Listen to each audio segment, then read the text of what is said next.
अस्सलाम वालेकुम दोस्तों। तो एक नई वीडियो के साथ मैं हूं अतीक अहमद।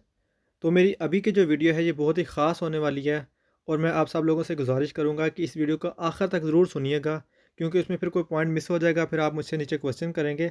लिहाजा मैं इस वीडियो में हर चीज़ को क्लियर करूँगा कि यूके ट्रैवल करने के लिए कौन सी वैक्सीन लगी हो, किन को वैक्सीन लगी हो, किन लोगों को डे 2 टेस्ट बुक करवाना है, किस एज के बच्चों को टेस्ट बुक करवाना है डे 2, और किस एज के बच्चों को टेस्ट नहीं करवाना।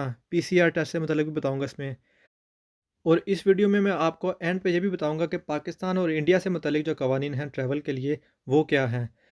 तो काइंडली इस वीडियो को प्लीज़ आखिर तक देखिएगा ताकि आपको हर चीज़ की समझ आ जाए। तो चलिए खबर शुरू करते हैं। जैसा कि मैंने आपको रात को ख़बर में बता दिया था कि यूके ने अपने जो ट्रैवलिंग से मतलब कवानीन हैं 11 अक्टूबर से चेंज कर रहा है। और यूके, अब मैं जो ममालिक के नाम लेता हूँ, इसके अलावा और भी काफ़ी सारे मुल्क हैं जिनके लिए वैक्सीनेशन जो सर्टिफिकेट है वो एक्सेप्ट करेगा अब। और इसमें जो ममालिक शामिल हैं उसमें पाकिस्तान, इंडिया, बांग्लादेश और भी काफ़ी सारे ममालिक शामिल हैं। अब इनके जो रूल्स हैं उस पर बात कर लेते हैं।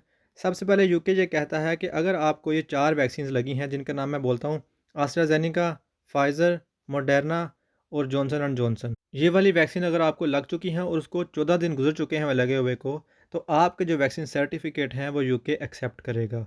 और इसी के साथ ना आपको पीसीआर टेस्ट करवाना पड़ेगा जाने से पहले, और ना ही आपको डे 8 टेस्ट बुक करना पड़ेगा। लेकिन फिर भी आपको डे 2 टेस्ट है वो बुक करना पड़ेगा, और साथ में पैसेंजर लोकेटर फॉर्म भी फिल करना पड़ेगा।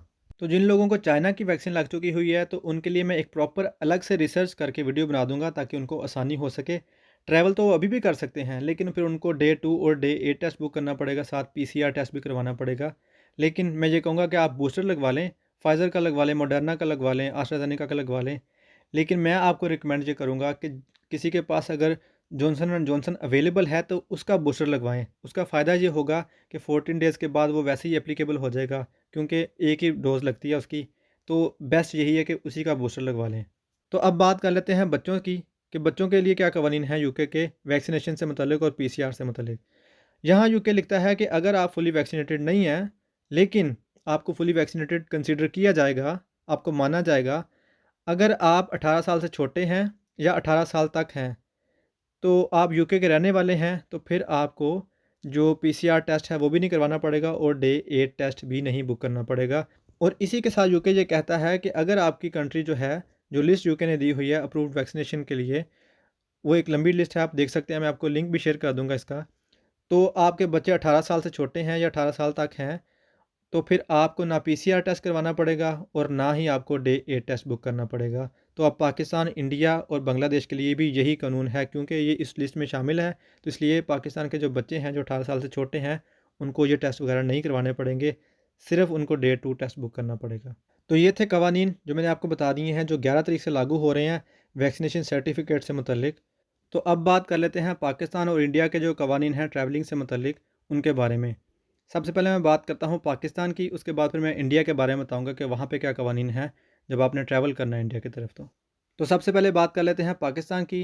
तो पाकिस्तान ये कहता है कि अगर आपने पाकिस्तान ट्रैवल करना है तो सबसे पहले आपको वैक्सीन लगी होनी ज़रूरी है। और वैक्सीन लगने की जो एज है, अगर आप 18 साल से ऊपर हैं तो आपको वैक्सीन लगी होनी ज़रूरी है, या 18 साल तक हैं तो वैक्सीन ज़रूर लगी हो आपको। अगर आप उससे नीचे हैं तो ज़रूरी नहीं है कि आपको वैक्सीन लगी हो। इसके बाद बात कर लेते हैं, पाकिस्तान ये कहता है कि आपको पीसीआर टेस्ट भी करवाना ज़रूरी है, उसके बगैर भी आप ट्रैवल नहीं कर सकते। और जो पीसीआर टेस्ट करवाने की शर्त है, वो जो 6 ईयर के बच्चे हैं या 6 ईयर से छोटे हैं उनको पीसीआर टेस्ट नहीं करवाना, लेकिन जो उससे बड़े बच्चे हैं उनको पीसीआर टेस्ट करवाना ज़रूरी है। तो इसी के साथ पाकिस्तान ये कहता है कि 15 साल से 18 साल के जो बच्चे हैं, 1 नवंबर से अगर उनको एक वैक्सीन लगी होगी तो ही वो ट्रैवल कर सकेंगे। अगर उनको एक वैक्सीन नहीं लगी तो वो ना आ सकेंगे पाकिस्तान और ना जा सकेंगे वहाँ से। तो इसी के साथ पाकिस्तान ये कहता है कि 15 साल से 18 साल के जो बच्चे हैं उनको 1 दिसंबर से वही रूल्स फ़ॉलो करने पड़ेंगे जो दूसरे लोगों को करने पड़ रहे हैं। जो फुली वैक्सीनेटेड वाले रूल्स हैं वो उनको फ़ॉलो करने पड़ेंगे। और इसी के साथ आपको जो फास्ट ट्रैक एप्लीकेशन है वो भी अपने फ़ोन में डाउनलोड करनी है। उसमें जो डिटेल्स मांगेंगे वो फ़िल करनी है। फ़िल करने के बाद आपने उसका प्रिंट आउट भी कर लेना है, क्योंकि वो एयरपोर्ट पे मांगेंगे, तंग करेंगे, इसलिए वो प्रिंट आउट करके ही ले जाना घर से। तो अब बात कर लेते हैं इंडिया की। तो इंडिया ये कहता है कि आपने एक सेल्फ़ डिक्लेरेशन जो है वो फ़िल करना है ऑनलाइन एयर सुविधा पोर्टल पे जाके।